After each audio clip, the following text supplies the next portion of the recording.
This is Kim from PAWS.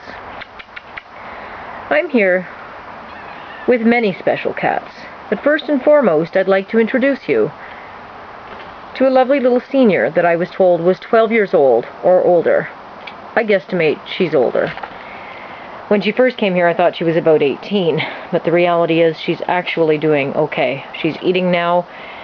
I was very worried. I really thought we might lose her. This is not how things should be. Rescues should not have to rescue from animal services locations. Period. End of story. These cats go into these facilities healthy, and they catch something there called upper respiratory. I've not finished doing these cages, and I can't open their doors so that you can see the cats properly, because I've just opened the garage door. This is our outbuilding, and this is where we segregate those who have upper respiratory, because it's highly contagious to other cats. It is not contagious to human beings. It's like a cold or a flu in human beings. And for very young or senior, that can be terminal. Here's one of our sickest guys. He's really, actually, finally doing better. They also catch something called caleci, which I would compare to canker sores on our tongues, but they are extremely sore. And both of these conditions cause these cats to go off their food, which without question causes a huge headache and great expense for animal rescue organizations. This is Tiger. How in the world did a beautiful, pretty much perfect cat end up at an animal services location in Hamilton? The reality is there were allergies, apparently. This is what I've been told.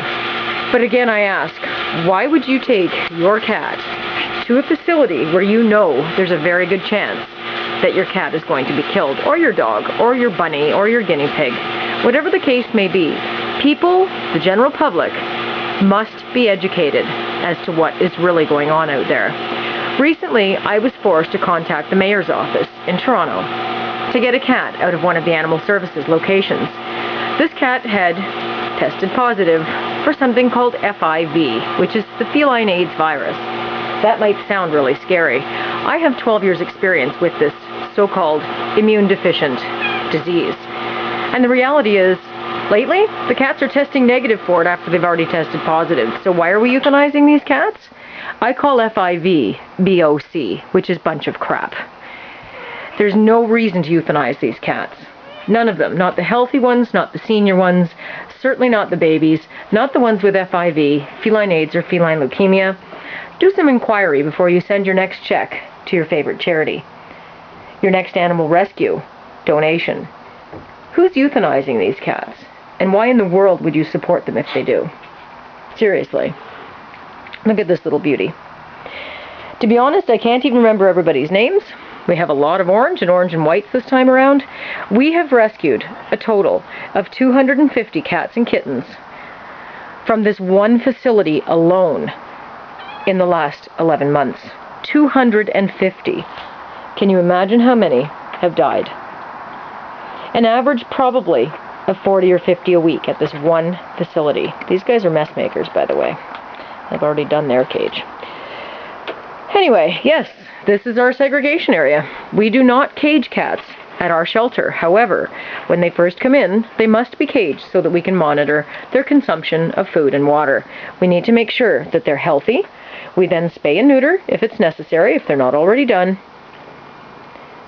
And then it's off to a pet value or another source to be adopted. I wish I could take you on a tour of our whole facility. I don't have the time. But this puts things into perspective. Why should I, as a private citizen, forgetting my volunteer work with any rescue organization, it doesn't matter, why should I feel the need to save these cats from certain death? This little one was so sick when she first came in, I can't even describe it. As you can see, she's now eating. I have yet to do her cage. She's also a mess maker. She's gorgeous. Absolutely gorgeous, and I know I will find her a very special home. But I tell you, about a week or so ago, it was touch and go. She wasn't eating. We took a litter of kittens to a certain pet store recently, and one of them died because the people did not make sure that it was eating. Their foster mom and I are absolutely devastated. I don't believe it was malicious. I guess they just didn't realize, in spite of all of the instructions that they were given. But these poor innocent cats go off their food because they catch these darn colds. And then they die, or they're euthanized. It's a damn good excuse to euthanize them once they're sick, because they're not going to spend any money to make them well.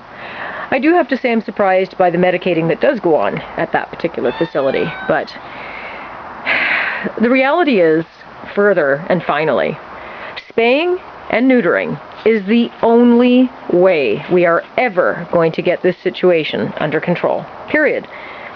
And I would like to point out that the majority of veterinarians charge an astronomical amount of money for this service. They're 5-minute procedures, okay? They should be free or very much low cost. These animals are dying because of people's greed, ignorance, and selfishness. And I personally am not willing to continue to tolerate it. But I'm only one voice. I have a new tattoo which says, I am their voice. And I truly am, and I will be until the day I take my last breath. But again, I cannot do this alone. Here's Autumn. She was a favorite at the facility where we rescue from. One of the many. She's a chunky wonky, as I call her. And where in the world did she come from? Anyway, thankfully the vast majority of the cats in this segregation area are much improved since we've taken them on. Pretty much everyone was off their food. Some have gone off to foster homes where they are not caged, thankfully. Some of these guys are scheduled in for spaying and neutering this coming Wednesday. Some will go to Pet Value for their adopt-a-thon.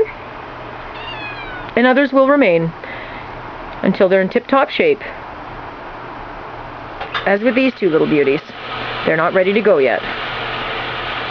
But you have my word that we will do everything possible for every single one that we rescue. As individuals, we do not euthanize unless an animal is terminal and at the very end of their lives with cancer or kidney failure or something along those lines. And we know we've exhausted our efforts. We will then let them go. But not until then. And in the meantime, I'm proud to say that we've rescued 250 from this one particular facility in Hamilton since last November. Today is the 7th of October, 2012. It's Thanksgiving weekend. I'm not out enjoying the fall colors, which beautify the area where our shelter is. I'm here cleaning cages, looking after sick cats. I'm not exactly thrilled about it. As much as I love the cats, it shouldn't be necessary. And I've been doing this for 20 years. It's time for change. It's long overdue. Will you help? Do you care? Do you care enough to be their voice? Or is this going to continue? And is the killing going to continue? And are my rescue friends, many of whom are in their 70s, and exhausted? I'm 42, by the way, and I'm exhausted. I've been doing this since I was in my early 20s. I'm proud of what I've accomplished. But again, our goal is for this not to be necessary. We need facilities throughout Ontario and throughout Canada where kindness is the motto, period. Spaying and neutering, widespread. I don't care if we have mobile units that do it. I don't care if we have vets in training that are taught at the colleges to help with some of this. If everyone works together and the vets' fees are regulated, or the vets express their kindness, which people believe that they're here for. We want free spaying and neutering in Ontario.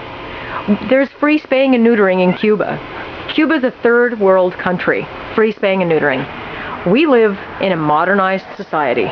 So again, I ask you, what's the deal? I have much better words for it, but I won't put them on this video.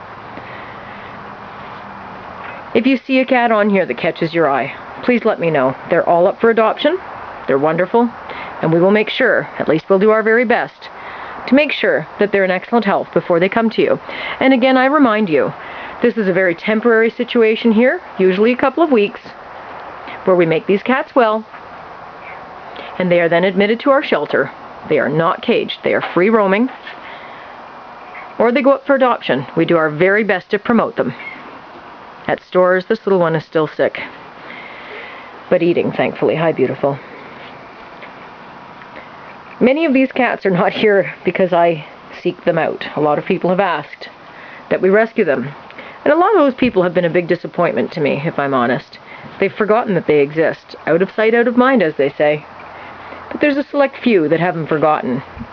And for them, I am thankful, and I will continue this trek. Please help to be their voice, cats like Tiger, who I believe I already have a home for, thankfully. It's a big, beautiful boy. But what about the little senior over here? Who's going to adopt her? And which rescue, A, would have saved her life, B, would spend money on her, and C, would nurse her back to health? I'll tell you which rescue. Pause. This is our 40th anniversary. I ask you to give generously. I ask you not to pay attention to the cages that these cats are in. All of the animal facilities have cages. Our veterinarians have cages. There's a reason. This is not cruelty. This is kindness. This is about monitoring their health, and that's it. And protecting those already in our care. Soon this area will be empty because we will not be taking any more until we get our numbers down. Our local shelter has recently announced that they're closing. What on earth are we going to do if this continues? Are you okay with the killing? I'm not. This is Kim from PAWS. My name is Kim Hayes. Whether I'm with PAWS or not, I care about animals, and I have my whole life. And I'm not going to stand by any longer while this continues. I can't. And I'm asking for your help. I can show documentation that proves that every single one of these cats was what's called marked for euthanasia. Big X on their cage. Big X on their cage card. Like they were disposable garbage. That they are not. If you want more information, feel free to contact me by text at 416-520-7995. You can also obviously call that number. You can email me at kim@pawscanada.org. And I'm reaching out for your contributions to help with the spay and neuter of these animals and the other supplies that we provide, such as food and litter. I've just written a check for over $500 for litter that will not even last us a month. We use wood pellet litter, in fact. It's something a little different that most rescues use, and it's actually terrific. I'd like to thank Kira and Energy for donating a skid of this litter to us again this year. That's the second skid they've contributed.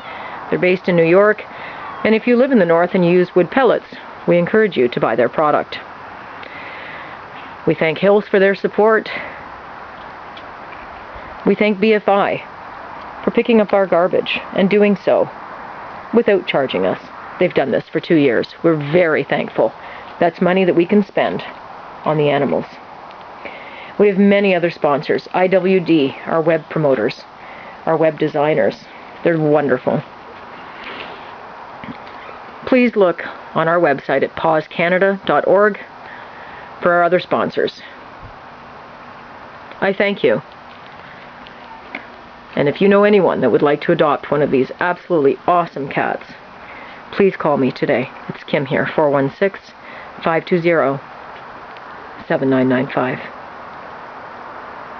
Thanks for watching. And please don't just forget that this video exists. Please don't forget that these cats and others exist. What we've done is, sadly, a drop in the bucket. But I'm not going to quit. And I need your help.